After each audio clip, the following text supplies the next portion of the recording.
Okay, so the main reason of doing this video, someone sent me an email or a response to one of the video mixes I put on YouTube a while ago saying, why do you have these reloops when you've got all the features here on the ddjsx? There's three main reasons why. I think if you've got a ddjsx, you can certainly get more out of them by using this box. These boxes rather. These are two reloop neons, and they're a really good bit of kit. I really do like the stuff that Reloop bring out. I had a few Contour LEs a while ago that I used to use with Tractor, and yeah, I think they're a bit of an underdog Reloop, but they really shouldn't be, because the kit they bring out is really good. I don't know about their MIDI controllers, but sorry, MIDI controllers with regards to jog wheels, but with the Tractor product I had the Contour interface, and these reloops, just these reloop neons rather, absolutely amazing. So this is just a real off the cuff video, as you can probably tell, because I'm all over the place, but I'll jump straight into it. The three main reasons I can see a benefit of having these reloop neons working in conjunction with a ddjsx.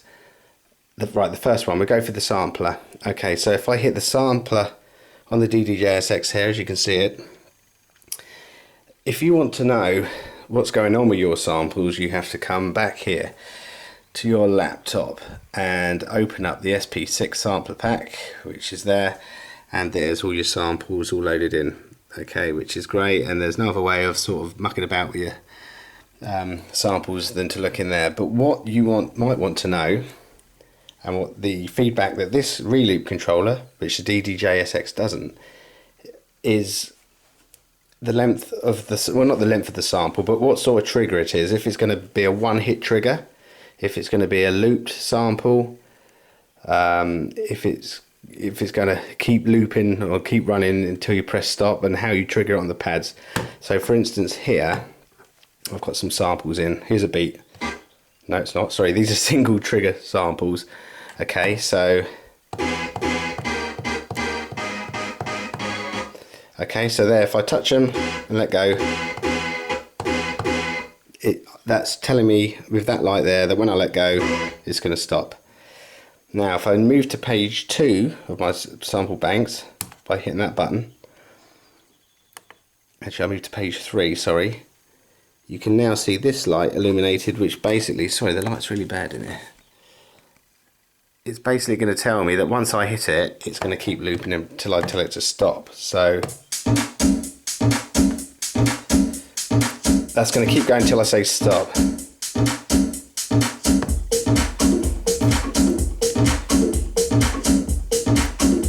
So if you want to do an overlay like that onto a track, it's very easy to see when you hit the button how that sample is going to react visually just by looking at these lights, rather than going back to these points here, which you can see here.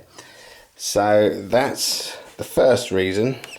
Second reason, and one of the main reasons I got this, I was so frustrated when I first bought the ddjsx, because I wanted to load hot loops in these pads, and still haven't found a way of being able to do it easily without going through back on the laptop and hunting them down. So this has the hot loop function here. So playing a track now, select my loop length with this.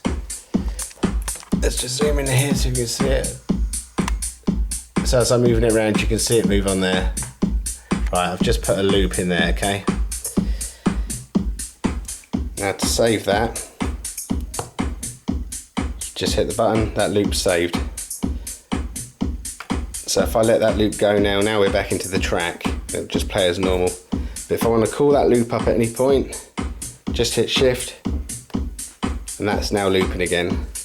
Easy, and I used to be able to do that with Tractor on my LE controller, but haven't been able to find a way of doing it just using these pads here.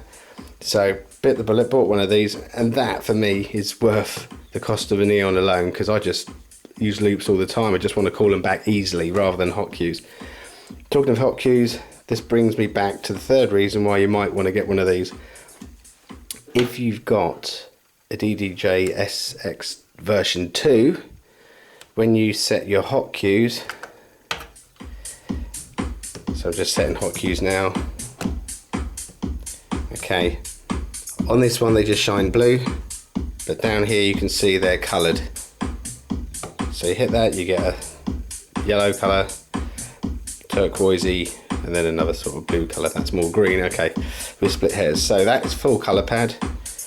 That is just blue. Now it might not mean a lot, but if you want to colour code your hot loops, hot cues rather, then that's a very handy feature to have. So if you know your breaks are going to start with a blue colour, then that's where you want to put your first hot cue. So just very quickly, that's why I use two of these neons in conjunction with a ddjsx.